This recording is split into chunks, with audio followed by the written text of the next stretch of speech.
কে মারছে এদের, এ নিয়ে পুলিশও চিন্তিত, কারণ খুনিকে এখনো কেউ দেখেনি। এদিকে এক অন্ধকার জগৎ থেকে আলোর দিশারি হয়ে আজ প্রথম কলেজে পা দিল।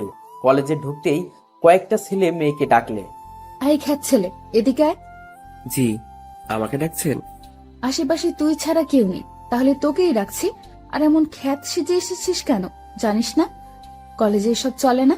তারপর সবাই মিলে র্যাগিং শুরু করলো।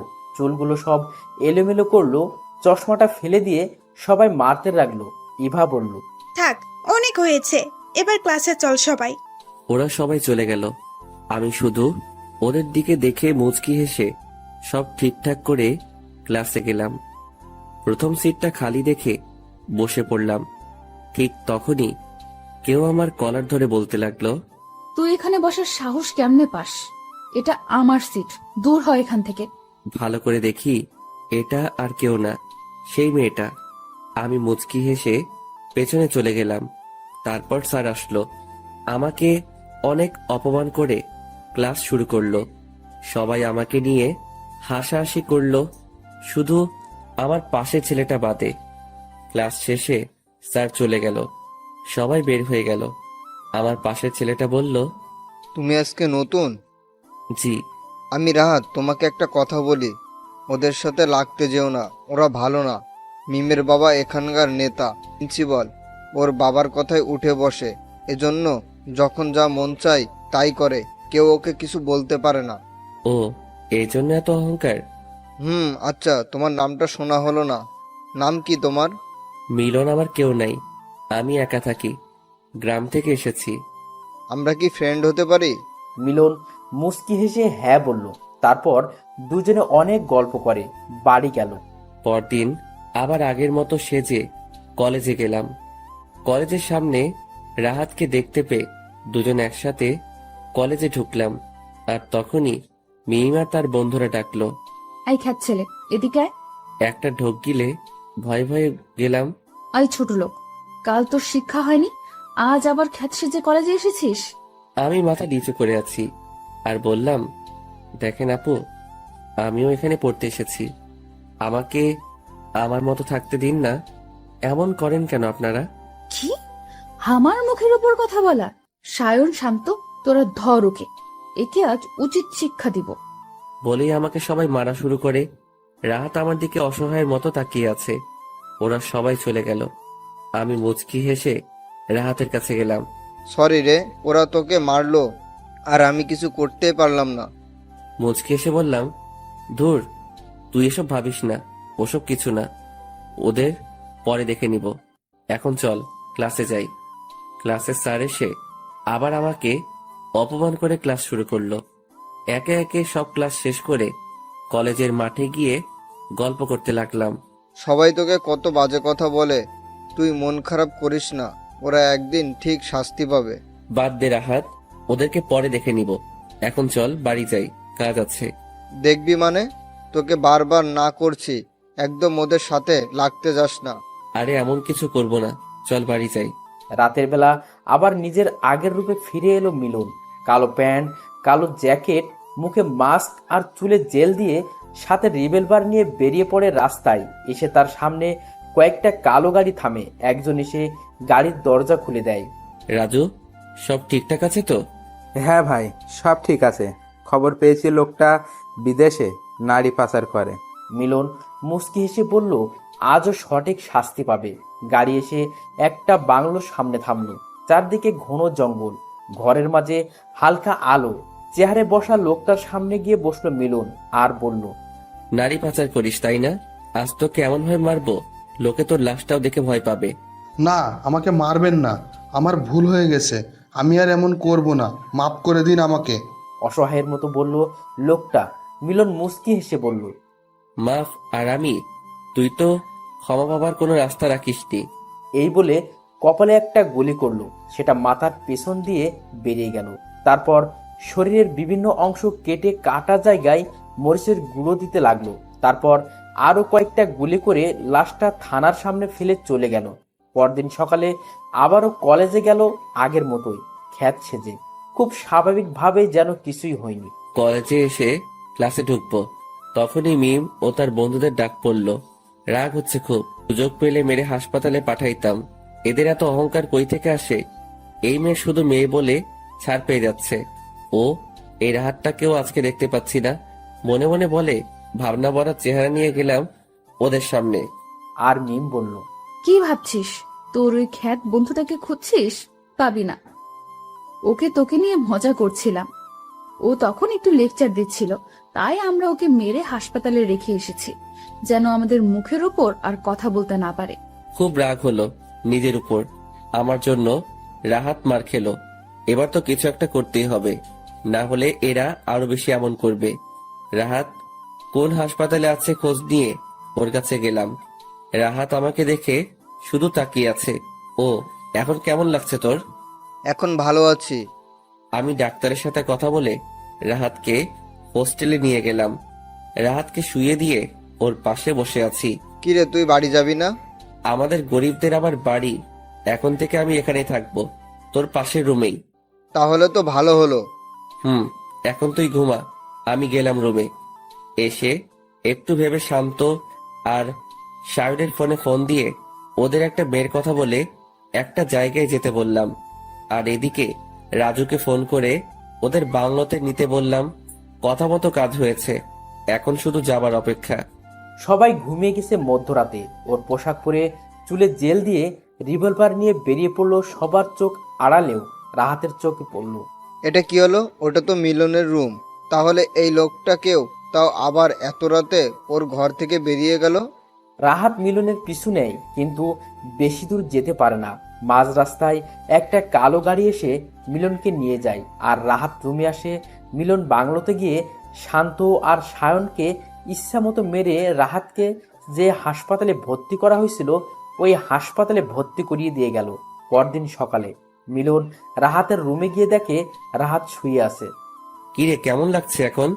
তার আগে বল, কাল রাতে মধ্যরাতে কই গেছিলি তুই? তোর কি মাথা খারাপ?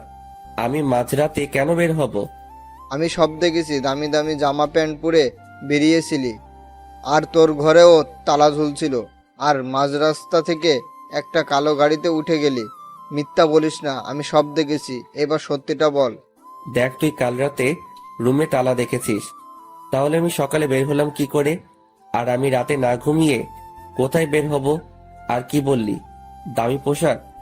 কোনো মতে জীবন চলছে। আর তুই কি বলিস? আমি এসব কই পাবো? মায়ের খেয়ে তোর মাথাটা গেছে। জানি না, তবে কিছু তো রহস্য আছে যেটা আমি জানি না। সময় হলে সব জানবি। এখন রেস্ট নে, কলেজে যেতে হবে। এই বলে রাহাতকে কোনো মতে কাটিয়ে রুমে আসলাম। পরদিন সকালে রাহাতকে নিয়ে কলেজে গেলাম। একটু দূরে গাছের নিচে মিমো তার মেয়ে বন্ধুরা গল্প করছিল। আমি মিমের দিকে তাকিয়ে একটু মুচকি এসে যেতে লাগলাম। তখনই মিমের দেয়া সেই বিখ্যাত নাম ধরে কেউ ডাকলো। পিছনে ঘুরে দেখি মিম ডাকছে। আমি আর রাহাত গেলাম। মিম রাহাতকে বলল, আমি কি তোকে ডেকেছি? তুই যা এখান থেকে। রাহাতও বাধ্য ছেলের মতো চলে গেল। ওই খ্যাত ছেলে, আমাকে দেখে হাসছিলি কেন? আমি কি হাসির কিছু মেরে তোকে হাসপাতালে পাঠিয়ে দেব? আর একবার যদি এমন করিস, আজ মাফ করে দিলাম, যা। আমি আস্তে আস্তে আসতে লাগলাম। তখনই শুনতে পেলাম মিম বলছে, আজ সিয়াম, শান্ত এরা কেউ আসছে না কেন? আমি একটু পিছনে ঘুরে বললাম, আসবে না বলে মুচকি এসে চলে গেলাম। মিম অবাক হয়ে তাকিয়ে আছে। তারপর সায়নের ফোনে ফোন করলো, কিন্তু ফোন সুইচ অফ দেখাচ্ছে। শান্ত এর ফোন ও সুইচ অফ। অনেক ভেবে মিম শায়নের বাড়ির নাম্বারে কল করলো। শায়নের মা ধরলো। হ্যালো আন্টি, সায়ন কই? আজ কলেজে আসলো না যে? শায়নের মা হু হু করে কেঁদে দিল আর বলল, মা, কাল রাতে সায়নকে কে যেন মেরেছে। ওকে তো হাসপাতালে ভর্তি করিয়েছি, এখন একটু ভালো আছে। ডাক্তার বলেছে একটু দেরি করে আনলে বাঁচানো যেত না। ওকে আন্টি, আপনি চিন্তা করবেন না, আমি দেখছি। ফোন রেখে হাসপাতালে চলে গেল সায়ন। মিমের দিকে চোখ খুলল। কিরে সায়ন, কে মারলো তোকে এইভাবে? মিম দূরে দাঁড়িয়ে কিছু একটা ভাবছে। ওর ভাবনার ছেদ ঘটে তানহার ডাকে। এই মিম, কি এত ভাবছিস? ভাবছি কে মারতে পারে। ওই খ্যাত ছেলেটা? ছেলেটা তখন কেমন আগে থেকেই বললো, দেখলি না যে ওরা আজ আসবে না? ও জানে কেমনে? তাহলে কি ও নিজেই এদের? কি যে বলিস না, ওই রকম ছেলে মারবে? এদের মারতেও তো নিজেই মরবে। না, তোরা যা ভাবছিস তা না, ওটা তো একটা খ্যাত। ও কি করে মারবে? যে ছিল তার মুখটা তো দেখতে পেলাম না, মুখে মাস্ক পরেছিল, না হলে দেখে নিতাম। ওকে থাক তাহলে, আমরা যাই, সুস্থ হয়ে কলেজে আসবি। হুম। মিমের ভাবনার শেষ নেই। নিজেও জানে না কেন ওই ছেলেটাকে নিয়ে ভাবছে, আর ছাদে দাঁড়িয়ে রাতের ব্যস্ত শহর দেখছে। হঠাৎ চোখ পড়লো একটা লোক প্রাণপণে দৌড়াচ্ছে, তার পিছনে আরো একটা লোক। মিম তাড়াতাড়ি বাইরে আসলো, তখন মিলন মিমের সামনে পড়লো। মাস্ক পরে থাকায় মিম মিলনকে চিনতে পারলো না। মিম বলে উঠলো, কে ওখানে? মিলন না দাঁড়িয়ে চলে গেল। ততক্ষণে লোকটা পালিয়ে গেছে। মিলন আর না দাঁড়িয়ে চলে গেল ওখান থেকে। ও শিট, এই মেয়েটার জন্য পালিয়ে গেল। তবে ধরবই ওকে, পালিয়ে যাবে কই? পরদিন সকালে মিম ও তার বন্ধু কলেজে গেল, শান্ত আর সায়ন বাদে। কিছুক্ষণ পর রাহাত আর মিলন কলেজে আসলো। মিলন মিমের দিকে দেখলো, কিন্তু আজ মিম ওদের কিছুই বলল না। একে একে সব ক্লাস শেষ করলো, কিন্তু মিম আজ চুপচাপ। খুব অদ্ভুত লাগছে ব্যাপারটা। মিলন মিমের দিকে তাকিয়ে ভাবছে, আর রাহাত মিলনকে ডাকলো। কি এত ভাবছিস বলতো? ভাবছি ওরা আজ আমাদের কিছুই বললো না। যাক, ভালোই হয়েছে। বাদ দে, চল হোস্টেলে যাই। আজ মিমও চলে গেল। রাতের বেলা মিম একটা কফি বানিয়ে ছাদে গেল। রাতের তারা ভরা আকাশটা দেখতে থাকে। এদিকে মিলন কালকের সেই লোকটার খোঁজে বেরিয়েছে। চারদিকে ওর লোকদের নজর রাখতে বলে, আর পেয়েও যায়। নেশা করে বার থেকে ফিরছে। মিলন গিয়ে শার্টের কলার ধরে বলল, অবৈধ ব্যবসা করিস আর লোককে ব্যবসা শেখাস। আজ তোকে আমি শেখাবো কেমনে মৃত্যুর খেলা। চল তুই। ওকে গাড়িতে তুলে নিয়ে এলো বাংলোতে, এনে একটা চেয়ারে বসিয়ে হাত পা বেঁধে দিল। তারপর মুখে লেবুর রস দিল নেশা কাটানোর জন্য। তারপর চলে গেল। পরদিন সকালে মিলন লোকটার গায়ে গরম পানি ঢেলে দিল। লোকটা চিৎকার করে জেগে উঠল আর বলল, তুই কাজটা মোটেও ঠিক করছিস না, এবার ছেড়ে দে, দেখ তোর কি অবস্থা করি। আহ, এত চিৎকার ভালো লাগে না। এটুকুতে ভয় পাচ্ছিস? যখন তোকে তিলে তিলে মারবো তখন কি করবি? আর তোকে ছেড়ে দেওয়ার জন্য আনিনি, ভয়ঙ্কর মৃত্যু দেওয়া হবে তোকে। মিলন লোকটাকে বেল্ট দিয়ে মারতে লাগলো। তারপর প্রত্যেকটা ক্ষত জায়গায় মরিচের গুঁড়ো লাগিয়ে দিল। আমি সইতে পারছি না, এভাবে মারাচ্ছে, একেবারেই মেরে ফেলো আমাকে। মিলন লোকটার মুখে অ্যাসিড মেরে মাথায় আর বুকে গুলি করলো। লোকটার নিথর দেহ পড়ে রইল মেঝেতে। রাজু, লাশটা থানার সামনে ফেলে রেখে আয়, আর কোনো প্রমাণ যেন না থাকে। মিলন চলে গেল ওখান থেকে। পরের দিন কলেজে গেল। মিলনকে দেখে রাহাত ডাকলো। মিলন রাহাতের কাছে গিয়ে বসলো। কিরে, কাল কলেজে আসলি না? আবার তোর ফোনটাও বন্ধ, কোথায় গেছিলি? কোথাও না, শরীরটা ভালো লাগছিল না, তাই আসিনি। তুই শুনেছিস কাল একটা লোককে খুব বাজেভাবে মেরে থানার সামনে ফেলে রেখে গেছে, কিন্তু খুনির কোনো প্রমাণ রেখে যায়নি। আর কে করেছে তাকেও বলতে পারে না। দেশে এত খুন হচ্ছে আর এখনো পর্যন্ত খুনিকে কেউ ধরতে পারছে না। মিলন একটু মুচকি হেসে বলল, বাদ দে, তাতে কি, আমরা আমাদের মতো থাকি। তুই হাসছিস? না হাসার কি, ওসব ব্যাপারে মাথা না ঘামানোই ভালো। খুনিকে কেউ খুঁজে পাবে না। তুই এতটা চিন্তিত হচ্ছিস কেন? আরে বাদ দে, চল ক্লাসে যাই, না হলে দেরি হবে। মিলন আর রাহাত ক্লাসে গেল। মিম যে এতক্ষণ ওদের পিছনে ছিল ওরা তা দেখতেই পায়নি। মিম ওদের সব কথা শুনে নিল। আমার তো এই খ্যাত ছেলেটাকে সন্দেহ লাগছে। সবকিছুতেই মুচকি হাসে, আর ও কেমন নিশ্চিত ভাবে বলল যে খুনিকে কেউ খুঁজে পাবে না, নজরে রাখতে হবে একে। মিম আর সেদিন কলেজে থাকলো না, বাসায় চলে গেল। আবার কলেজের ছুটির সময় কলেজের সামনে গেল। মিলন আর রাহাত বের হলে ওদের পিছু নেয়। মিলন আর রাহাত গল্প করছে। হঠাৎ মিলন পিছে তাকিয়ে চারপাশটা একবার ভালোভাবে দেখে নিল। কি হয়েছে? কি দেখছিস? কেউ কি ফলো করছে আমাকে? মানে কি বলছিস? মিম ওদের পিছু পিছু গিয়ে ওদের হোস্টেল পর্যন্ত চলে গেল। হঠাৎ মিলন মিমকে সামনে দেখতে পায়। কি ম্যাম, আপনি এখানে? আ- আমি এখানে, আমার কাজ আছে। এত করছেন কেন? আমি কি করব, কোথায় যাব সেটা তোকে বলবো? কাজ আছে তাই এসেছি। এই বলে ওদের সামনে থেকে চলে গেল। যা, এই মেয়েটা শুধু ঝাড়ি দিতে জানে, শাকচুনি মেয়ে একটা। মিলন আর রাহাত যে যার যার রুমে গেল। মিলন জানালার কাছে এসে তো অবাক, মিম বাহিরে দাঁড়িয়ে চারপাশে কি যেন খুঁজছে। মিলন চুপি চুপি মিমের পিছনে গেল। আজ ফেল হলাম তো কি, এর রহস্য তো আমি বের করবই। মিম চলে গেল। ও এই ব্যাপার, আমাকে সন্দেহ করা? আমি এত সহজ না মিম, আমিও তোমাকে দেখে নেব, কিছুদিন অপেক্ষা করো। রাতের বেলা পুরো শহর যখন নিশ্চুপ, তখন মিলন বেরিয়ে পড়ল। আরে কে এই লোকটা, এত রাতে বের হলো কেন? তার উপর মাস্ক পরা। এইদিকে সায়ন বলেছিল যে ওকে মেরেছিল, সেও মাস্ক পরা ছিল। ব্যাপারটা দেখতে হবে। মিম ও মিলনের পিছু নিল। মাঝপথে মিলন একটা কালো গাড়িতে উঠে গেল। মিম একটা ট্যাক্সি নিয়ে ওর পিছু করলো। গাড়িটা একটু জঙ্গলের ভিতরে ঢুকে একটা বাংলোর সামনে ঢুকলো।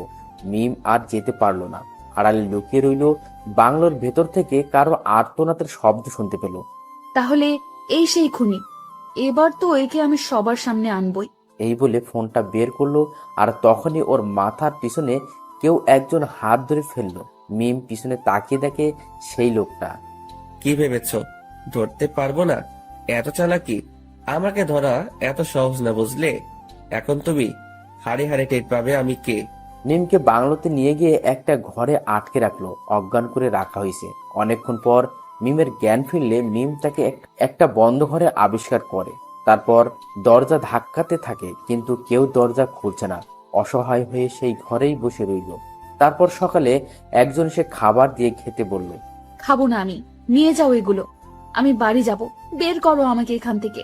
লোকটা কিছু না বলে চলে গেল মিলনের কাছে, আর বলল, স্যার, মেয়েটা বলছে ও খাবে না, এখান থেকে চলে যেতে চাই। ওকে তুমি যাও, আমি দেখছি। মিলন মিমের ঘরে গেল, গিয়ে দেখে শুয়ে আছে। মিলন মিমকে ডাকলো। মিম তো অবাক, এত কিউট ছেলেরা হয়। মিম অবাক হয়ে তাকিয়ে আছে। চোখ দিয়ে আমাকে গিলে খাওয়ার দরকার নাই, খাবারগুলো খাও। আমাকে আসছে ভয় দেখাতে। খাবো না। আর আপনি আপনার এই মাস্কটা খুলুন, আমি আপনাকে সবার সামনে আনবই। একটার পর একটা খুন করে যাচ্ছেন আপনি, আর এইভাবে সবার সামনে ঘুরেও বেড়াচ্ছেন। এখন সেটা আর হবে না। একবার বের হয়ে এখান থেকে, তারপর দেখে নেব আপনাকে। কি বললে? আমাকে ধরা এত সহজ নয়। নেহাত তুমি মেয়ে, না হলে এতক্ষণে তোমাকে মেরে শিয়ালকে দিয়ে দেহটা খাওয়াতাম। এখন চুপচাপ খাও, না হলে ভালো হবে না। না, খাবো না আমি। এবার মিলন একটা মুচকি সে খাবারগুলো রেখে চলে গেল, আর ভুলে দরজার তালা লাগালো না। মিম খেয়ে চুপচাপ শুয়ে আছে। এদিকে মিমের বাবা পুরো মিডিয়া চ্যানেলে দিয়েছে মিম নিখোঁজ হওয়ার খবর। পুলিশরা হন্য হয়ে খুঁজছে, কিন্তু পাচ্ছে না। রাতের বেলা মিম শুনতে পেল চিৎকার। মিম দরজার কাছে গিয়ে দরজাটা একটু ধাক্কা দিতেই খুলে গেল। আস্তে আস্তে এগিয়ে দেখতে পেল একটা লোক চেহারে বাঁধা, আর তার উপর নির্মমভাবে অত্যাচার করা হচ্ছে। তারপর মিলন বলছে, তোকে এমন মৃত্যু দেব, লোকে তোর লাশটাও দেখতে চাইবে না। তার আগে আমার মুখটা একবার দেখে যা, কে মারলো তোকে। এই বলে মিলন ওর মাস্কটা খুলে একটা ছুরি দিয়ে লোকটার ঘাড় থেকে মাথা আলাদা করে দিল। মিম এখনো শকড হয়ে আছে, কোনো কথা বেরোচ্ছে না, এটা তো আর কিছু বলতে পারলো না। মিলন মিমকে দেখে ওর দিকে এগিয়ে আসছে, আর মিম এক দৌড়ে ঘরে গিয়ে বিছানায় চুপটি করে বসে আছে, ঘরের দরজা লাগিয়ে। মিম ভয়ে দরজা লাগিয়ে বসে আছে। মিলন এসে দরজা ধাক্কাচ্ছে, কিন্তু মিম দরজা খুলছে না। অবশেষে মিলন দরজা ভেঙে ঘরে ঢুকে দেখে মিম বিছানার এক পাশের চোখ বন্ধ করে বিড়বিড় করছে। মিলন ডেভিলস হাসি দিয়ে ওর কাছে গিয়ে বসলো। এতে মিমের ভয়টা যেন আরো দ্বিগুণ বাড়লো। শয়তান, এইভাবে একটা মেয়েকে আটকে রেখে এইভাবে ভয় দেখানো হচ্ছে। একবার ছাড়া পাই, বিড়াল বানিয়ে ছেড়ে দেব। যা ভাবছো তা আর হবে না, কারণ তুমি আর এখান থেকে বের হতে পারবে না।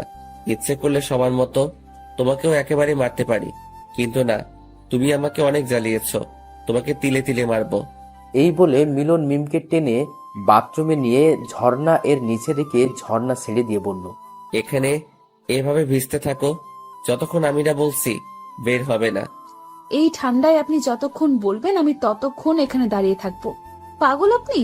চুপচাপ যা বলছি তাই করো, না হলে এর ভেতর যে কয়টা গুলি আছে সব তোমার মাথায় যাবে। অনেকক্ষণ ভেজার কারণে ঠান্ডা লেগে মিম জ্ঞান হারিয়ে ফ্লোরে পড়ে যায়। কয়েক ঘন্টা পর মিলন এসে দেখে মিম ফ্লোরে পড়ে আছে। মিলন মিমকে তুলে বিছানায় শুইয়ে দেয়, তারপর চেঞ্জ করিয়ে গায়ে কম্বল জড়িয়ে দেয়। মিমের শরীরে প্রচন্ড জ্বর এসেছে আর বারবার মা বলে ডাকছে। এটা শুনে মিলনের মায়ের কথা মনে পড়ে গেল। ভাবতে থাকলো ওর আগের দিনগুলোর কথা। চলুন সংক্ষেপে একটু অতীত ঘুরে আসা যাক। কেন মিলন মাফিয়া হলো? ছোটবেলাতে জন্মের পর থেকে যে মহিলাকে মা বলে জানতো, পরে জানতে পারে সে তার আসল মা না। মিলন তার কাছে জানতে চায় তাহলে কে তার মা আর কোথায় সে, কি করে, সে কি করে পারলো নিজের সন্তানকে অন্যের হাতে তুলে দিতে। এভাবে নানা ধরনের কথা বলছিল। তখন তার পালিত মা বলে, তোর জন্ম কোথায়, কিভাবে হয়েছে আমি জানি না, তোর বাবাকে আমি এটাও জানি না। একদিন আমি রাস্তা দিয়ে হাঁটছিলাম, তখন এক মহিলা দৌড়াচ্ছে, তার হাতে একটা ছোট বাচ্চা। সেটা আর কেউ না, তুই ছিলি। তারপর পিছন থেকে কয়েকটা লোক এসে তোর মাকে আমার চোখের সামনে জঘন্যভাবে হত্যা করে। তার আগেই তোর মা আমাকে বলে গেছে আমি যেন তোকে নিয়ে যাই আর নিজের ছেলে বলে পরিচয় দিই। আমি ওখান থেকে তোকে নিয়ে পালিয়ে আসি, আর আমার কোনো ছেলে মেয়ে না থাকায় আমি তোকে নিজের ছেলে মনে করে বড় করতে থাকি। কথাগুলো ভাবতে ভাবতে মিলনের চোখ ছলছল করে উঠল। আবার ভাবতে লাগলো, যখন একটু বড় হয় মিলন, তখন ওর চোখের সামনে ওর পালিত মাকে কয়েকটা লোক রেপ করে চলে যায়। লোক সমাজের ভয়ে ওর মা আত্মহত্যা করে। মিলন তখনও ন্যায় বিচার পায়নি। সেদিন থেকেই ও ভাবে সমাজে এসব লোকদের ও শাস্তি দেবে, তার মায়ের খুনিদের তিলে তিলে মারবে। সেদিনের সেই ছোট্ট মিলন আজকে মাফিয়া। তার মনে নেই কোনো দয়াময়া, ভালোবাসা আছে শুধু একরাশ হিংস্রতা। ভাবতে ভাবতে রাগে মিলনের চোখ লাল হয়ে যায়। এদিকে মিমের জ্ঞান ফিরে আর বলে, প্লিজ আমাকে যেতে দাও, আমি বাড়ি যাব। আমি কাউকে তোমার ব্যাপারে কিচ্ছু বলবো না, প্লিজ ছেড়ে দাও। মিমের কথা শুনে মিলনের রাগ আরো বাড়লো। মিলন ঘর থেকে চলে গেল। মিম একটু পর উঠে দেখে দরজা খোলা আর আশেপাশে কেউ নেই। তাই মিম চুপি চুপি বেরিয়ে পড়ে আর জঙ্গল পার হতে থাকে। উফ, বাঁচলাম। কি ভয়ানক ছেলে বাবা। আর মনে হয় ভজা মাছ উল্টে খেতে পারে না। আর এইদিকে কত বড় মাফিয়া, সব পুলিশ সিআইডি খুঁজে মরে, আর ও কেমন সবার সামনে ছদ্মবেশে ঘুরে বেড়াচ্ছে। যাই হোক, আমারও অনেক কিছু শেখা হলো। এই সুযোগে বাড়ি থেকে বের হতে পারলাম, কিন্তু বাড়িতে যাব না। একবার যখন এই বাড়ি থেকে বের হয়েছি তখন আর যাব না। এখন আমার সামনে এগোতে হবে আমার লক্ষ্য পূরণের জন্য। মিম চলে যায় কোনো এক অজানায়। এতদিন মিম ওর বাড়ি থেকে অনেক দূরে নির্জন একটা জায়গায় বাড়ি বানিয়েছে। এখন সেখানে গিয়েই শুরু হবে প্রতিশোধের খেলা। কেউ বাঁচতে পারবে না। এদিকে মিলন চারদিকে মিমকে খুঁজতে থাকে। মিম রাতের বেলা বের হলে কয়েকটা ছেলের সামনে পড়ে তাদের মধ্যে একজন বলে, আরে দেখ দেখ, এটা সেই মেয়ে না? পেপারে দেখলাম পাখি পাইছি। একে এর বাড়ি দিতে পারলে এর বাবা 5 লাখ টাকা দিবে, আমরা আরো বেশি চেয়ে নিব। ওরা মিমের দিকে এগোতে থাকে। মিম দৌড়তে থাকে। হঠাৎ মিলনের সাথে ধাক্কা খায়। মিম মিলনকে দেখে চিনতে পারে। মিলন মিমকে পিছনে রেখে ছেলেগুলোর কাছে যায়। কি রে, কি চাই? এভাবে একটা মেয়েকে তাড়া করছিস কেন? আরে শালা তুই কে রে? সামনে থেকে সর, মেয়েটাকে আমাদের চাই। সরে যা, না হলে তোর লাশ পড়বে। তাই তোরা আমার লাশ ফেলাবি, মেয়েদের বিরক্ত করবি, আমার বড় বড় কথা। এই মাফিয়াকে তোরা মারবি? তোদের আমি মেরে এখানে ফেলে রেখে যাব। মরার আগে তোদের মৃত্যু দূতকে একবার দেখেই যা। মিলন মাস্ক খুলে আর ওরা ভয় পেয়ে মিলনের পায়ে পড়ে যায়। আমাদের মাফ করবেন, আমরা ওকে কিছু করতে চাইনি। ওর বাবা পেপারে দিয়েছে, ওকে যে বাড়িতে নিয়ে গিয়ে দিতে পারবে তাকে 5 লাখ টাকা দিবে। মিলন এটা শুনে অবাক হয়ে পিছনতে তাকায়। মিম স্কার্ফ দিয়ে মুখ ঢাকে। মিলন আর কথা না বলে ওদের গুলি করে আর বলে, তোরা এমনি করিস, তোদের বেঁচে থাকার কোনো মানেই না। রাজুকে বলে ওদের লাশগুলো জঙ্গলে ফেলে দিতে, যেন শিয়াল কুকুর খায়। আর ওই মেয়ে, কি ভাবছিস পালিয়ে বাঁচবি? চল এখান থেকে, মজা দেখাচ্ছি। মিম মিলনের রাগী লুকটা দেখে ভয় পায় আর ভাবে, না, এর কাছে কিছুতেই ধরে দিব না, না হলে সব জ্বলে যাবে। মিম আবার দৌড়াতে থাকে। চোখের পলকে মিমকে মিলন হারিয়ে ফেলে। রাজু, ওকে আমার চাই, খুঁজে বের করো যত তাড়াতাড়ি সম্ভব। মিলন বাংলোতে চলে যায়। একটা সিগারেট ধরায়। নিকোটিনের ধোঁয়ায় কষ্টগুলো উড়িয়ে দেয়। মিমও বাড়ি এসে শুয়ে পড়ে আর ভাবে। ততটাও খারাপ না, যাই হোক, আমার কি। মিম ঘুমিয়ে পড়ে। পরদিন সকালে ওঠে। জগিং করে কয়েকদিন আর বের হলো না। ভালোভাবে গুলি চালানোর মারপিট সব শিখে নেয়। আজ রাতেই বের হব মা, আমি তোমার খুনিকে মারতে যাচ্ছি। প্রতিশোধ নেবার সময় হয়ে গেছে। আকাশের দিকে তাকিয়ে বলল আর বাইক নিয়ে চলে গেল। বস, পুলিশ আমাদের খোঁজ পেয়ে গেছে, ওরা এদিকে আসছে, এখন কি হবে? মিলন নিকোটিনের ধোঁয়া ছেড়ে বলে। কি খুব চালাক ভাবিস নিজেকে?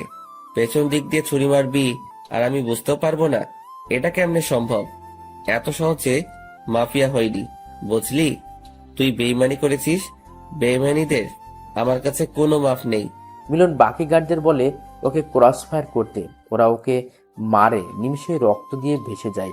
ফ্লোরটা বাহিরে পুলিশ এসে গেছে, পুলিশটা সিগন্যাল দিচ্ছে। একটা পুলিশ বাড়ির ভিতরে ঢোকে, মিলনের দিকে গুলি তাক করে আর বলে, সবাই হাত ওপরে তোল, অনেক জ্বালাছিস, এখন জেলে গিয়ে পচে মরিস। মিলন মুচকি হেসে পাটা একটু তুলে লাইটে গুলি করে রুমটা অন্ধকার হয়। আর এই সুযোগে গোপন দরজা দিয়ে সবাই পালিয়ে যায়, সবাই জঙ্গলে লুকিয়ে পড়ে। কিন্তু মিলন আলাদা রাস্তায় যায়। পুলিশরা আবার মিলনকে ঘিরে ফেলে আর বলে, বাকিদের পায়নি তো কি, কান টানলে মাথা আসে। মিলন চুপ করে আছে, চারদিকে দেখছে। অফিসার এসে মিলনের মাথায় একটা মারে, কয়েকটা পুলিশও মারে। মিলন চিৎকারও করছে না, দেখে ওরা আরো জোরে জোরে মারে। মাফিয়া এখন আমি দেখাবো তোকে। অফিসার গুলি চালালো, মিলন একটু সরে গেল, গুলিটা ওরা হাতেই লাগলো। ওই পথ দিয়ে মিম যাচ্ছিল, হঠাৎ দেখতে পায় কয়েকটা লোক একজনকে মারছে। মিম সামনে এগিয়ে যায় আর দেখে, আরে এ তো এত বড় মাফিয়া, ধরা পড়লো কিভাবে? সাহায্য করতে হবে আমাকে। মিম মাস্কটা পরে, হাতে রিভলভার নিয়ে অফিসারকে তাক করে একটা গুলি করে। গুলি চালাতে এগিয়ে যায় আর কয়েকজন পুলিশ, এগিয়ে আসলেও তাদের মিম মারে। আর মিলনের হাত ধরে দৌড়ায়, মিলনকে বাইকের পেছনে বসিয়ে বাইক স্টার্ট দেয়। অনেক জোরে বাইক চালিয়ে এক নিমেষেই সবার চোখের আড়ালে হারিয়ে যায়। একটু দূরে গিয়ে বাইক থামিয়ে মাস্কটা খুলে মিলনকে বলে, আমাকে শক্ত করে ধরুন, না হলে পড়ে যাবেন। মিলন মিমকে ধরে। মিলন অবাক হয়ে মিমকে দেখছে। মিম বাড়ি ফিরে গিয়ে মিলনের হাত ব্যান্ডেজ করে দেয়। মিম মিলনের হাত ব্যান্ডেজ করেছে, মিলন শুধু মনে মনে ভাবছে, এই মেয়ে কেমনে সবার মধ্যে দিয়ে নিয়ে আসলো? আর একে তো খুঁজছে, তার মানে কি ও লুকিয়ে আছে? না, আমাকে সতর্ক থাকতে হবে। মিলনের ধ্যান ভাঙে মিমের ডাকে। কি এত ভাবছেন? খেয়ে নেন, আমি আপনাকে কোনো শাস্তি দিব না। আমি আপনার মতো না। ঘুমিয়ে পড়ুন। আমি খাবো না, তুমি খাও, খিদে নেই আমার। ও, বুঝতে পারছি, হাতটাই তো মনে হয় ব্যথা। ওকে, আমি খাইয়ে দিচ্ছি। অনেকক্ষণ না খেয়ে থাকায় খিদেও পেয়েছে, তাই কথা না বলে চুপচাপ খায়। খাওয়া শেষে মিম প্রশ্ন করে, আচ্ছা আপনি এত বড় মাফিয়া, সবার মাঝে ঘুরে বেড়ান, আর এভাবে আটকা পড়লেন কেন?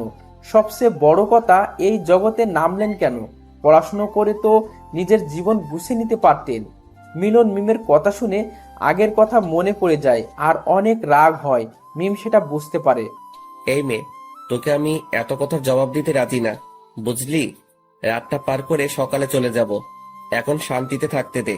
ধাক্কা দিয়ে চলে যায় বারান্দায়। মিলন রাতের আকাশটা দেখতে থাকে। পাশে কখন যে মিম আসে বুঝতে পারে না। মিলন বাইরে যাবার জন্য রেডি হয়। এই অবস্থায় বাইরে না গেলেই নয়। চুপচাপ থাকো, না হলে তোমার বাবাকে বলে দেব তুমি এখানে আছো।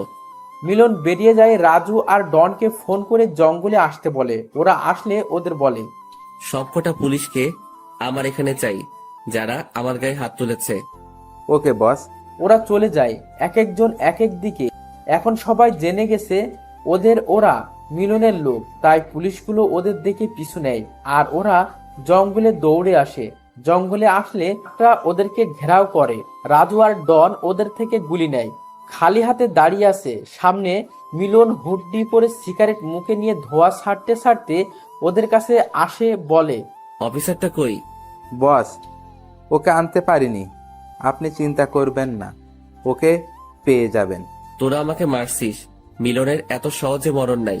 এখন তো তোদের মৃত্যু আমার হাতে, আর সেটা এতটাই কষ্টের হবে, তোরা নিজেরাই নিজের মৃত্যু কামনা করবি। ওই কে আছিস, এক একটাকে গাছের সাথে বাঁধ। সবাইকে বাধা হলো। মিলন সবার চোখের মরিচের গুঁড়ো দেয় আর ওরা চিৎকার করতে থাকে। মিলন হাসতে থাকে। গার্ডরা ভয় চুপ করে দাঁড়িয়ে আছে। তারপর লোহার রড দিয়ে একে একে সবাইকে মারছে। বড় ক্ষত জায়গায় মরিচের গুঁড়ো দিচ্ছে। এখন ওরা নিজেরাই নিজেদের মৃত্যু কামনা করছে। এই ক্রসফায়ার কর এদের। ওরা সবাইকে মেরে দেয়। মিলন রক্তাক্ত শরীর নিয়ে যায় মিমের বাড়ি। মিম তো মিলনকে দেখে অবাক, ভয়ে কিছু বলছে না, কারণ মিলন এখনো অসম্ভব রেগে আছে। তাই মিম চুপ করে আবার শুয়ে পড়ে। মিলন ক্লান্ত থাকায় সেও ঘুমিয়ে পড়ে। মিম সকালে উঠে দেখে মিলন এখনো ঘুমাচ্ছে। খুব মায়াবী লাগছে ওকে, হয়তো ওর প্রতি দুর্বল হচ্ছে। ধুর, কি ভাবছি এসব? আমার এসব মানায় না। হঠাৎ মিম বাইরে গুলির শব্দ শুনতে পায়। এ কি, এখানে কে আসতে পারে? এইটা অসম্ভব, এই ঠিকানা তো কারো জানার কথা না। মিম জানালা দিয়ে দেখে কয়েকজন লোক গুলি তাক করে দাঁড়িয়ে আছে। মনে হয় কেউ বের হলে তাকে সাথে সাথে মরতে হবে। মিম দ্রুত মিলনকে ডাকে আর দেখায় ওদের। দুজনে খুব চিন্তায় আছে, কি করা যায়। এদিকে বাইরে আবার গুলির শব্দ। কেউ একজন চিৎকার করে বলছে, এই মাফিয়ার বাচ্চা, বের হ বলছি, আমি জানি তুই এখানেই আসিস। মিলন বুঝতে পারে যে ওরা ওকে মারতে এসেছে। মিলন বলে, তোমার প্রয়োজনীয় জিনিসগুলো একটা ব্যাগে নাও। কাল দেখেছি পেছনের জঙ্গলের দিকে দরজা আছে, ওই দিক দিয়ে বের হয়ে যাব। মিম তাড়াতাড়ি কয়েকটা জামা আর রিভলভার নিয়ে নেয়। মিলনের যেহেতু এখনো কিছু নেই, তাই ও শুধু পিস্তল নিল। বাইরে থেকে দরজা ধাক্কানোর আওয়াজ আসছে। ওরা চুপি চুপি বেরিয়ে যায়, জঙ্গলের দিকে দৌড়তে থাকে। এদিকে লোকগুলো দরজা ভেঙে ভেতরে ঢুকে পরে কাউকে দেখতে পেল না। পুরো বাড়ি তন্ন তন্ন করে খোঁজে, দেখে জঙ্গলের দিকে দরজা খোলা। তার মানে ওরা এদিক দিয়েই পালিয়েছে। ওই চল সবাই। সবাই দৌড়াচ্ছে, মিলন আর মিম। কারো পায়ের শব্দ পেয়ে জঙ্গলের ধারে একটা ডোবার কাছে গাছের আড়ালে লুকিয়ে ওরে মিম ভয়ে মিলনের হাত ধরে আছে। দুজনেই একদম চুপচাপ, একটু শব্দ করলে ওরা জেনে যাবে। দুজন দুজনের নিঃশ্বাসের শব্দও শুনতে পাচ্ছে। তখনই ডোবার ধার দিয়ে একটা বড় সাপ যাচ্ছিল। মিম তো দেখে ভয়ে চিৎকার দেওয়ার মতো অবস্থা। মিলন সেটা বুঝতে পেরে মিমের মুখ চেপে ধরে রাগে লুকে মিমের দিকে তাকায়। মিলন বুঝতে পারছে মিম ভয় পেয়েছে। মিমকে বুকের সাথে ধরে রাখে। মিমও শান্তভাবে চোখ বন্ধ করে থাকে। এভাবে রাখার কোনো মানে হয়? শত হলেও আমি মেয়ে, আমার মধ্যেও ফিলিংস হয়। ধুর, কি ভাবছি আমি? আমার এসব ভাবা ঠিক না। আর এর মনে তো দয়া বলতে কিচ্ছু নেই। সুযোগ পেলে আমাকেও যে কি করবে, তার চেয়ে ভালো চুপচাপ থাকি। মনে মনে বলছে মিম। এদিকে ওরা প্রায় কাছাকাছি। ওদের মধ্যে কেউ একজন বলল, বস, ওরা মনে হয় জঙ্গলে নেই, পালিয়েছে। চলুন অন্যদিকে খুঁজি। হ্যাঁ চল, খুঁজে তো বের করবই, কুচি কুচি করবো ওকে। ও আমার ভাইকে মেরেছে, চল এখান থেকে। ওরা চলে যায়। মিলন মিমের উপর রাগ ঝাড়তে থাকে। এই মেয়ে পাগল তুমি? চিৎকার দিলে ওদের হাতে এতক্ষণে কুচি কুচি হতে হতো, তোমার জন্য ধরা পড়তে হতো। না মানে, ওই সাপটা দেখেছেন? কত বড় আর ভয়ানক। একবার কামড় দিলে আমি শেষ। জানি না তো, লক্ষ্য পূরণ না করে আমার মরতে ইচ্ছে করছে না। হুঁ, মাফিয়া জগতে নেমেছ, আবার মরার ভয় করে? চুপচাপ থাকো। আচ্ছা, আমি না হয় আমার মায়ের খুনের প্রতিশোধের জন্য এই জগতে পা রাখলাম। আপনি কিসের জন্য মিথ্যা বলবেন না? আমি জানি কেউ এমনি এমনি মাফিয়া হয় না। কেউ স্বার্থে, কেউ লোভে, আর কেউ আমার মতো। আপনি কোনটা? ধরে নাও তোমার মতোই। আর বেশি কথা বলো না, না হলে তোমার বাড়িতে দিয়ে আসবো। বাঁচতে চাইলে চুপচাপ আসো। কই যাব যদি আপনি আমাকে বাড়িতে পাঠান? এতটা অকৃতজ্ঞ আমি না, তুমি আমার জীবন বাঁচিয়েছ, একটুকু তো কৃতজ্ঞতা দেখাতেই হয়। যাই হোক, তোমার ফোনটা দাও, কল করব। মিম ফোনটা দেয়। মিলন রাজুকে ফোন দেয়, কিন্তু জঙ্গলে নেটওয়ার্ক নাই, ফোন যায় নাই। এখন কি করব? কি আর হাঁটতে থাকো, রাস্তা বেরিয়ে যাবে। দুজন আপন মনে হাঁটতে থাকে। দুপুর গড়িয়ে যায়, খুব খিদেও পেয়েছে। মিম ভয়ে কিছু বলছে না। হঠাৎ করেই মিম বসে পড়ে আর বলে, শুনছেন, আমি আর পারবো না, রেস্ট দরকার। একটু বসি। আরে না, ওই দেখো না, রাস্তা জঙ্গল শেষের দিকে। একটু বসি, তারপর যাব। মিলন ভাবে এভাবে বসলে তো মহা বিপদ। কোনো দিক থেকে কে আসে বলা যায় না। ওরা আবার এই জঙ্গলে আসতে পারে। মিলন মিমকে কোলে তুলে নিয়ে হাঁটতে থাকে। মিম অবাক হয়ে তাকিয়ে আছে। আরে, কোলে নিলেন কেন? নামান বলছি। চুপ করে থাকো, বসলে মরতে হবে। মিম মিলনের রাগ দেখে কিছুই বলল না। মিলনের গলা জড়িয়ে থাকে। একটু পর রাস্তায় আসে আর মিলন রাজুকে ফোন দিয়ে ওরা যেখানে আছে সেখানে আসতে বলে। সন্ধ্যাবেলা। সন্ধ্যাবেলা মানে? এখন তো বিকেল, এত সময় এখানে কি করব? বেশি বুঝো না। মিলন আর মিম মাস্ক পরে ওখানেই থাকে। সন্ধ্যায় রাজু গাড়ি নিয়ে আসে। মিলন ড্রাইভ করে, রাজু পেছনে বসে আর মিম সামনে। কিছুক্ষণ চলার পর মিলন দেখতে পায় একটা গাড়ি ওদের ফলো করছে। মিলন রাজুকে বলে, রাজু আমাদের যে কেউ ফলো করছে তা কি জানতে না বা জানার চেষ্টা করনি? দেখো পেছনে। এখন কি করবে? সবসময় ভুলভাল করো। মনে রেখো, বেঈমানদের আমি ছাড় দেই না, সে যেই হোক। রাজু ভয় পেয়ে যায়। তোতলাতে তোতলাতে বলে, না বস, আমি যখন এসেছিলাম তখন তো কাউকে দেখিনি, খুব সাবধানে এসেছি। আরে এভাবে নিজেদের মধ্যে ঝগড়া না করে কি করে এদের থেকে বাঁচা যাবে সেটা ভাবুন। মিম একটু বাইরে উকি দিয়ে দেখে গাড়িটা আর কারো না, বাবার। তার মানে বাবা কি করে জানলো আমি এদের সাথে? এটা আমার বাবা, এটা আমাদের গাড়ি। কি তোর বাবা? Oh no. মিলন রেগে জোরে গাড়ি চালায়। সবাই ভয়ে কাঁপছে। এত স্পিড নিয়ে চালাচ্ছে যে কোনো সময় দুর্ঘটনা ঘটে যেতে পারে। মিলন শর্টকাট রাস্তা ধরে কোনো রকম ওদের কাটিয়ে একটা নীরব জায়গায় এসে গাড়িটা থামিয়ে তিনজনই দৌড়ে গেল। যে বাড়িতে ওঠার কথা ছিল সবাই হাঁপাচ্ছে। রাজু মিলনকে বলে, বস, এখন আর কিছু হবে না, সব ঠিক আছে। এখন কেউ আসতেও পারবে না। রুমে গিয়ে ফ্রেশ হয়ে নিন, সকালে কি করবেন তখন প্ল্যান মাফিক সব করা যাবে। সবাই রুমে গেল। রাজু মিমের রুম দেখিয়ে দিয়ে গেল। মিমের ঘুম আসছে না, মাথায় একটাই চিন্তা ঘুরছে, প্রতিশোধ। সকালে ঘুম থেকে উঠে মিম নাস্তা বানিয়ে নেয়, সবাই খায়। মিম মিলনকে বলে, আচ্ছা বের হব আমি আজ রাতে, আমার হাতে সময় নেই, যা করার তাড়াতাড়ি করতে হবে। মিলন ভোরু কুসকে বলে, যাই করো, তোমার জন্য যেন কোনো বিপদ না হয়, আর নিজেও সেফে থাকবে। দিনটা কেটে যায়। মিম রাতে বেরিয়ে পড়ে, নিজের বাড়ির ডুপ্লিকেট চাবি দিয়ে ঢোকে। আস্তে আস্তে ওর বাবার ঘরে যায় আর মাথার কাছে পিস্তল ধরে চিৎকার করে মিমের বাবার ঘুম ভেঙে যায়। অবাক হয়ে যায় এভাবে কাউকে মাথার কাছে গুলি ধরতে দেখে। ভয়ে তোতলাতে তোতলাতে বলে, কে তুমি? এভাবে একজনের ভয় দেখানোর মানে কি? ছলনাময়ী অনেক হয়েছে, আজ আমি আমার মায়ের খুনের প্রতিশোধ নিব। যতটা নির্মম ভাবে মেরেছিস তার চেয়ে বেশি কষ্ট দিয়ে মারবো তোকে। কি ভেবেছিস আমি জানতে পারবো না? আমি সব জেনে গেছি। এটাও জানি তুই আমার বাবা না, আমার চাচা। আমার মাকে খুন করেছিস এসব সম্পত্তির জন্য। আফসোস, তোর সম্পত্তি ভোগ করতে পারবি না। কি বলছো মিম তুমি? আমি তোমার মাকে মারিনি। তোমার মাকে মেরেছে জানো? দেখো, এই ছেলেটা মেরেছে। এ একটা বড় মাফিয়া। এর সাথে তোমার বাবার শত্রুতা ছিল, তাই এ তোমার পরিবারকে শেষ করার পরিকল্পনা করে। তোমার বাবা দুর্ঘটনায় মারা যায় আর তোমার মাকে এ মেরেছে। আর আমি তোমাকে নিয়ে পালিয়ে আসি, তোমাকে কোলে পিঠে করে মানুষ করি, আর আজ তুমি আমার দিকে আঙুল তুলছো? ছি!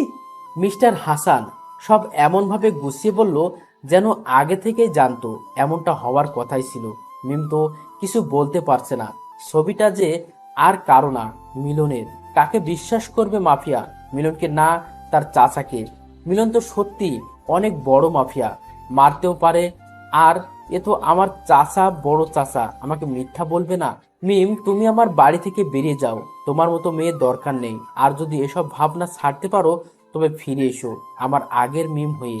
মিম নিশ্চুপে বেরিয়ে যায়। মিস্টার হাসান হাসছে, তুমি একটা বাচ্চা মেয়ে মিম, তুমি কি না মারবে আমাকে? যাও, এখন দুই মাফিয়ার যুদ্ধ করো। হা হা হা। মিম একটা ব্রিজের উপর গিয়ে দাঁড়ায় আর ভাবতে থাকে, মিলনের বাবার সাথে কি সম্পর্ক থাকতে পারে যার জন্য ও আমার মাকে এত নির্মমভাবে মারলো? জবাব তো ওকে দিতেই হবে, সাথে মরতেও হবে।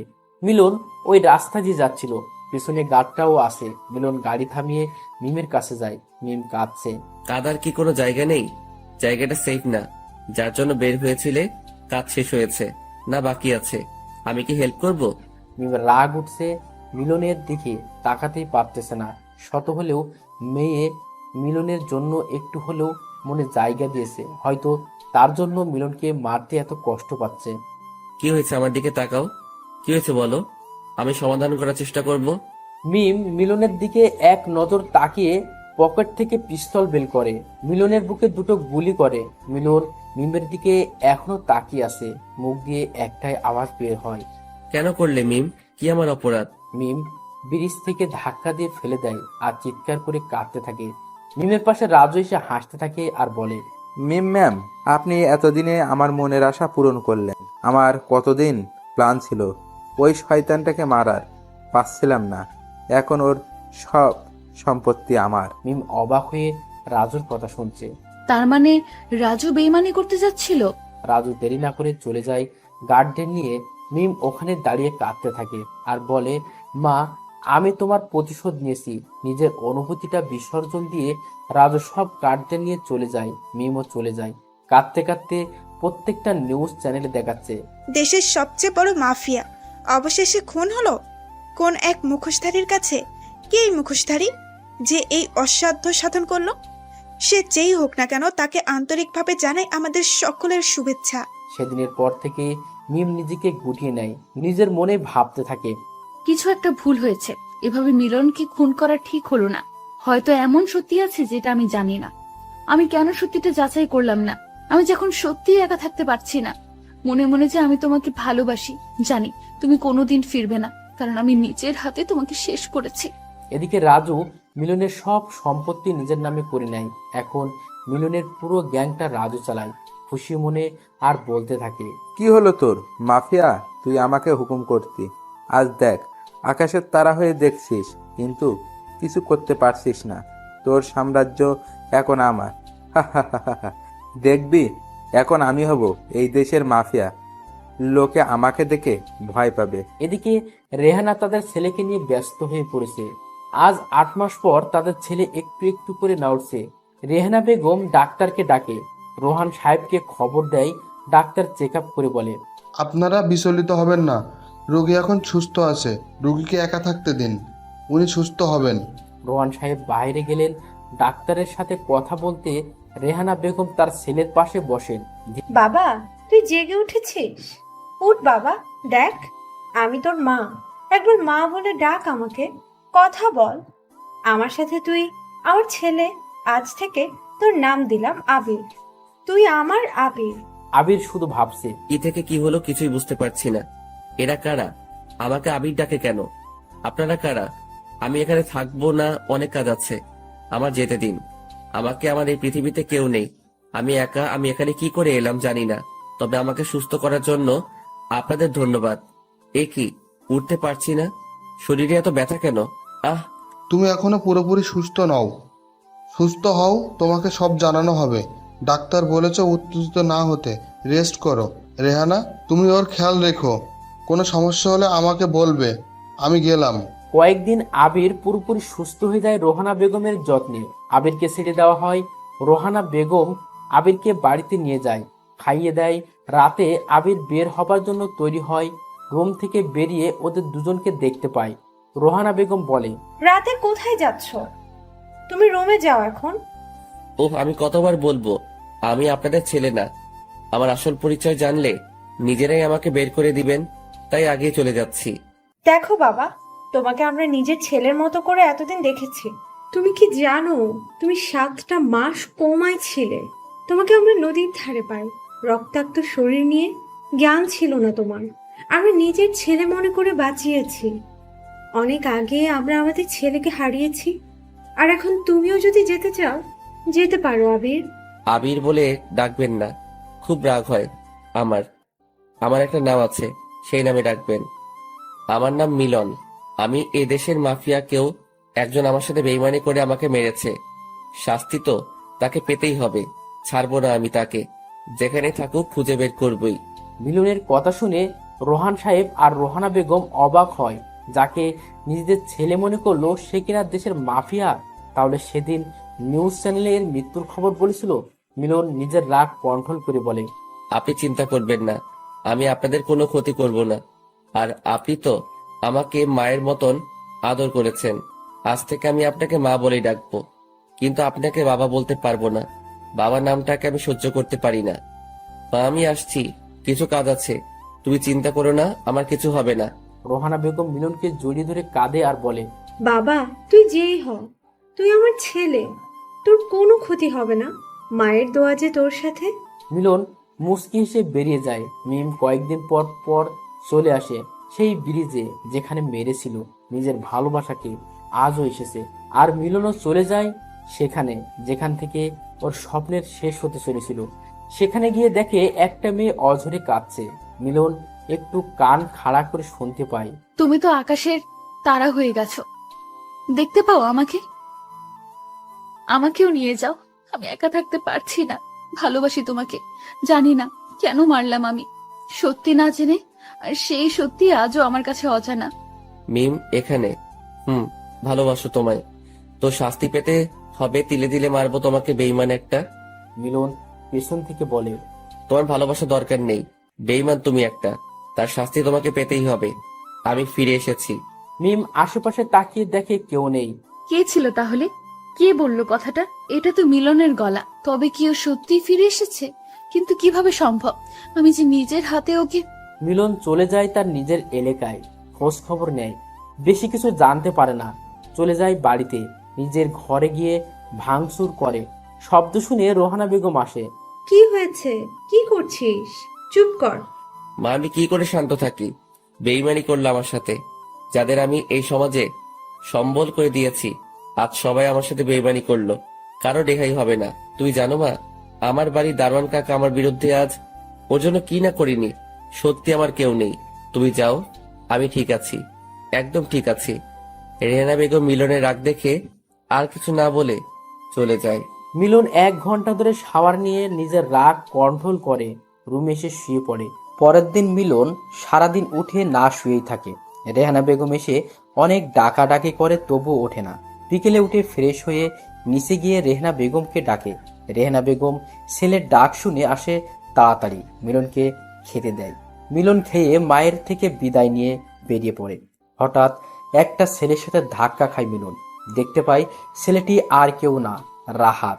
এতদিন পর রাহাতকে পেয়ে মিলনের আহ্লাদের শেষ নেই। কিন্তু রাহাত অবাক, শুনেছিল মিলন মারা গেছে। মিলন দেখতে পায় কয়েকটা গার্ড তাদেরকে ঘিরে আসে। মিলন মাস্কটা পরে নেয়, রাহাতকে পেছনে রেখে সুযোগ বুঝে একজনের হাতে লাথি মারে। সে পড়ে গেলে গুলেটা নিয়ে একে একে সবাইকে মারতে থাকে। রাহাত শুধু তাকিয়ে দেখছে। এটা কি সেই মিলন যে কিনা এতটা হাবাগোবা ছিল? সে এত নিষ্ঠুরভাবে কেমনে মারতে পারছে সবাইকে? মেরে মিলন রক্তাক্ত শরীর নিয়ে রাহাতের সামনে যায়। রাহাত তোতলাতে তোতলাতে বলে, কে তুমি? ওদের এভাবে মারলে কেন? মিলন রাহাতকে জড়িয়ে বলে, তুই আমার এত কাছের বন্ধু, পারলি আমাকে ভুলে যেতে?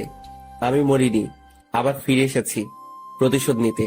আমাকে কেউ মারতে পারবে না আল্লাহ ছাড়া।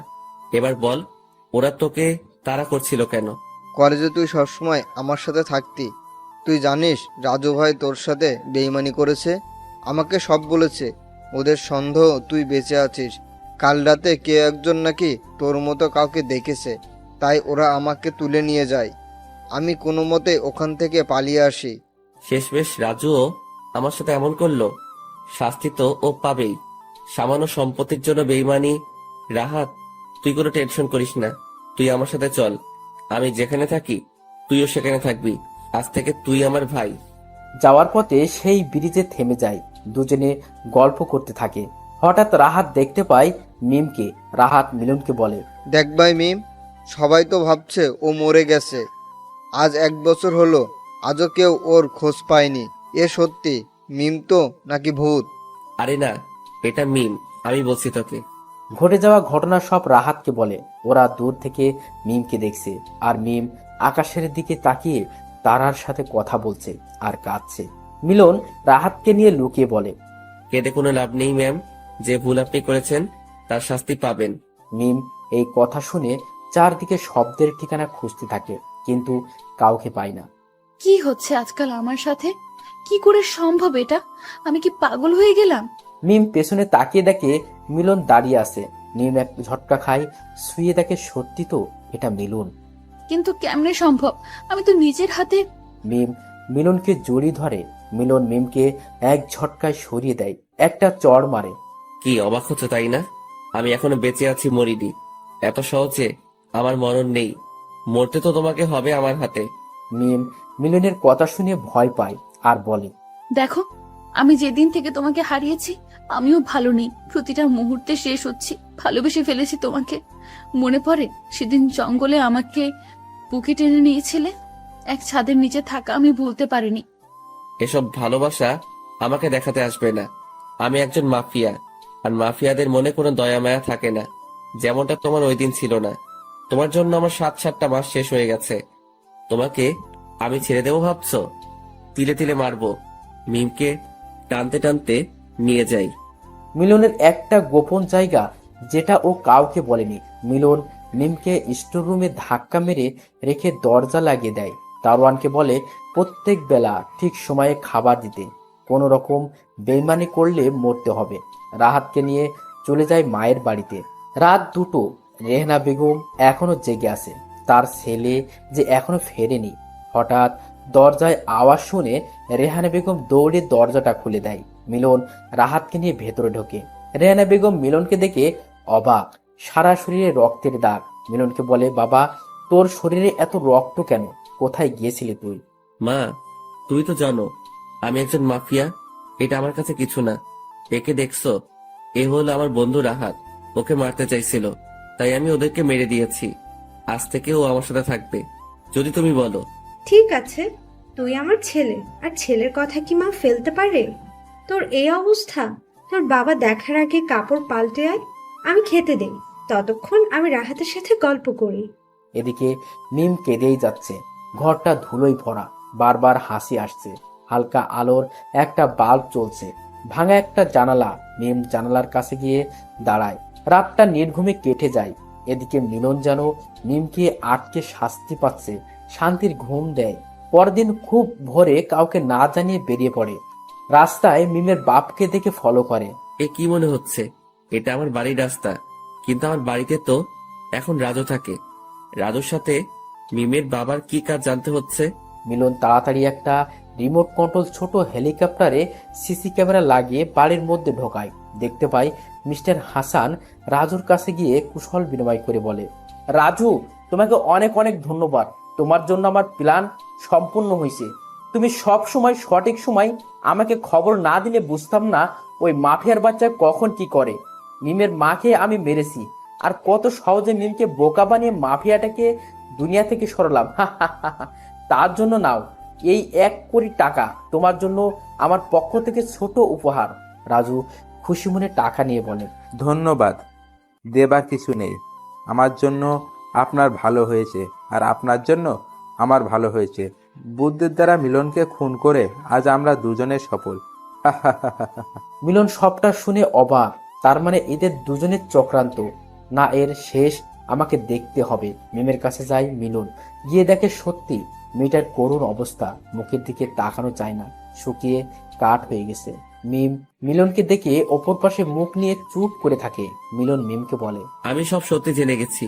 তোমার বাবা আর রাজু মিলে তোমার দ্বারা আমাকে মারে। এতে তোমার বাবা পায় তোমার সব সম্পত্তি, আর রাজু পায় আমার সম্পত্তি। মিম শুকনো মুখে বলে, উনি আমার বাবা না, চাচা। ছোটবেলায় মা মারা যায়, আর বাবাও অ্যাক্সিডেন্টে মারা যায়। ওনাকে বাবা বলতাম। আমি জেনেছিলাম আমার মাকে উনি মেরেছে। সেদিন রাতে ওনাকে মারতে গিয়েছিলাম। উনি আমাকে তোমার ছবি দেখিয়ে বলে, তুমি মেরেছো আমার মাকে। আমি সহ্য করতে না পেরে প্রতিশোধের তাড়নায় নিজের ভালোবাসাকে বিসর্জন দিই। খুব খারাপ হয়েছে, কাল তৈরি থেকো, সবকিছু শেষ দেখবো। এখন আসো, ফ্রেশ হয়ে খাও। ভালো ব্যবহার করছি বলে মনে করো না সব ভুলে গেছি। যে 7 মাস আমার থেকে কেড়ে নিয়েছো, তার শাস্তি তুমি পাবে, মনে রেখো। আমি গেলাম। সারাদিন মিলন বাড়ি থেকে বের হয় না। বিকেলে উঠে ফিরে সে ভাবে, না, এভাবে আর চলবে না। খেলাটা এবার শেষ করতে হবে আজকেই। রাহাতকে নিরাপদ জায়গায় রেখে বেরিয়ে পড়ব। মিলন নিচে এসে সবাইকে দেখতে পায়। মায়ের সামনে গিয়ে বলে, মা, আমি আর চলে যাচ্ছি। জানি না দেখা হবে কিনা। যে খেলায় নেমেছি সেটা আমাকে শেষ করতেই হবে। তবে তুমি আমার জন্য দোয়া করো। তোমরা আমার জন্য যা করেছো, হয়তো আমি সেই ঋণ শোধ করতে পারবো না। যদি কখনো মনে হয় আমাকে তোমাদের দরকার, তাহলে ফোন করো, আমি চলে আসবো। রাহাত, তুই রেডি হয়ে নে, বেরোতে হবে। তোকে নিরাপদ জায়গায় রেখে আমি বেরিয়ে পড়বো। রেহেনা বেগমের কান্না থামছেই না। ছেলেহারা হয়ে এতদিন ছিল, একটা ছেলেকে পেয়েছে, সেও কি আজ চলে যাবে? রেহানা বেগম মিলনকে বলে, বাবা, আমি জানি তোকে না করলেও তুই শুনবি না। চলে যাচ্ছিস বলে ভুলে যাস না। তোর এই অভাগা মাকে, রাহাতকে মায়ের কাছে রেখে যা। ওকে নিয়ে যাস না। নিজের ছেলে মনে করে মানুষ করবো ওকে। অন্তত মনটা তো শান্তি পাবে। মিলন সন্ধ্যাবেলা তৈরি হয়। কালো শার্ট, কালো জ্যাকেট, চুল স্পাইক, মুখে মাস্ক, রিভলভার, ছোট একটা ছুরি নিয়ে রাহাতকে রেখে চলে যায় মিমের কাছে। মিম এখনো স্টোররুমে বসে আছে। দরজার আওয়াজ শুনে উঠে দাঁড়ায়। মিলন মিমকে একটা প্যাকেট ধরিয়ে দিয়ে বলে, এগুলো পরে তাড়াতাড়ি রেডি হয়ে নাও, হাতে বেশি সময় নেই। মিম প্যাকেটটা নাড়াচাড়া করে বলে। কি আছে এটাতে, আর কেন পরবো? মিলন রেগে বলে। এটাতে লাল বেনারসি আছে, বিয়ে হবে, যাও পরে আসো, আমি বাহিরে আছি। মিম ভালোই বুঝতে পারে মিলন রাগ করেছে। কথাটা না বাড়িয়ে প্যাকেটটা খুলে দেখে pant, T shirt, jacket, revolver, mask. Mim দ্রুত পরে বাইরে আসে। মিলন মিমকে নিয়ে চলে যায় মিস্টার হাসানের বাড়ি। দারোয়ানকে ভয় দেখিয়ে ভেতরে ঢোকে মিম। এগিয়ে গিয়ে মিস্টার হাসানের মাথায় গুলি ধরে বলে, আমাকে মিথ্যে বলেছিলি, তোর একটা মিথ্যেতেই আমি সব হারাতে বসেছিলাম। আজ তোকে শাস্তি পেতে হবে। মিলন মিস্টার হাসানের বুকে লাথি মেরে বলে, রাজুর সাথে ষড়যন্ত্র করে আমাকে মারার প্ল্যান করছিস? এত সহজে তো আমি মরবো না। এবার মরার আগে সত্যিটা বল, আমার মাকে কে মেরেছে? আমি জানি, তুই সব জানিস, কারণ তুই ছিলি মাফিয়া, আর আমার বাবার সাথে শত্রুতা করে তুই আমার মাকে মারলি। আজ এমন মৃত্যু দেব তোকে, ভয় পাবে তোকে দেখে সবাই। মিস্টার হাসান ভয় পেয়ে যায়। কি করে বেঁচে ফিরল এ, আর সব জানলই বা কি করে? মিলন কথা না বাড়িয়ে মিস্টার হাসানের বুকে গুলি করে। মিম পেটে ছুরি ঢুকিয়ে দেয়। মিম আর সহ্য করতে না পেরে সাইডে যায়। মিলন মিস্টার হাসানকে এলোপাতাড়ি মারতে থাকে। মিস্টার হাসানের নিথর দেহটা দোতলা থেকে নিচে ফেলে মিমকে নিয়ে বেরিয়ে যায় রাজুর কাছে। পুরো বাড়ি গার্ড দিয়ে ঘেরা। মিলনকে দেখে সবাই আতঙ্কে পড়ে যায়। মিলন রাজুর সামনে যায় আর একটা আওয়াজ মেরে বলে, তোকে আমি রাস্তা থেকে এনেছিলাম তোর মায়ের চিকিৎসার জন্য। কত টাকা খরচ করি হিসাব আছে তোর? যে বাড়ি বানিয়েছিস সেটাও আমার টাকায়। তুই আমার সাথে বেইমানি করলি, ভালো করে জানিস বেইমানদের আমি ছাড় দেই না। তাই বিদায়, তোকে ওপারে চলে যা। মিলন রাজুকে মারে। মিলন বলে, আজ থেকে সব শেষ। যার জন্য মাফিয়া হয়েছিলাম সেটাও আজ পূর্ণ হলো। মা তুমি ভালো থেকো। আকাশের তারা হয়ে দুবোটা চোখের পানি ঝরে পড়ে। মিলন গার্ডদের গুলি করে দৌড়তে থাকে। মিমের হাত ধরে হঠাৎ মিম থমকে যায়। মিলনের পেছনে তাকিয়ে দেখে একটা গার্ড গুলি নিয়ে দাঁড়িয়ে আছে, আর গুলিটা মিমের পিঠে এসে লাগে। মিলন ছল ছল চোখে মিমের দিকে তাকিয়ে থাকে। গার্ডটা মিলন একটা গুলি করে মিম কোলে তুলে নিয়ে যায় হাসপাতালে। মিম মিলনের গলা জড়িয়ে বলে, মরেই তো যাব, একবার বলো না ভালোবাসো। জানি তোমার মনে আমার জন্য কোনো জায়গা নেই, তবু বলো না। মিলন দৌড়ে কাছাকাছি একটা হাসপাতালে ভর্তি করায়। মিমকে ওটিতে নিয়ে যায় মিলন। বাইরে থাকে মিলন রাহাতকে ফোন দেয়। রাহাত সবাইকে নিয়ে আসে। মিলন রেহেনা বেগমের কাছে যায়। রেহেনা বেগম মিলনকে সান্ত্বনা দিতে থাকে। কয়েক ঘন্টা পর ডাক্তার ওটি থেকে বের হয়ে বলে, পেশেন্টের অবস্থা খুব খারাপ। মিলনকে উনি মনে হয় তাকে চাইছেন। মিলন ডাক্তারের কথা শুনে ওটি এর মধ্যে যায়। শুয়ে মিমকে জড়িয়ে ধরে কান্না করতে করতে বলে, তুমি সুস্থ হয়ে ফিরে আসো।